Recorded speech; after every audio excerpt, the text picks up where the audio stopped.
இவ்வளவு நாள் விஜய் எங்க போறாரு எங்க ஷூட்டிங் போறாருன்னு சொல்றது கிடையாது.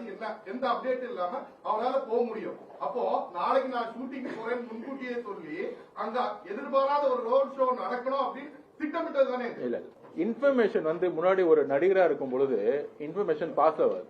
ஆனால் இவர் போற விஷயம் யாரால லீக் பண்ணப்படும்? திமுகவுடைய இன்டெலிஜென்ஸ் மூலமா லீக் பண்ணப்படுது. அவ்வளவுதான். டிக்கெட் புக் பண்ண உடனே இவர் வராரு, இவருக்கு என்ன அந்த லீக் வெளியே வர்றது, அவ்வளவுதான். இப்ப நாங்க ஐயோ இவர் வராருன்னு பேனர் அடிச்சு ஒட்டல. நீங்க போறத இன்டெலிஜென்ஸ் லீக் பண்ணிட்டாங்கன்னு சொல்றீங்க.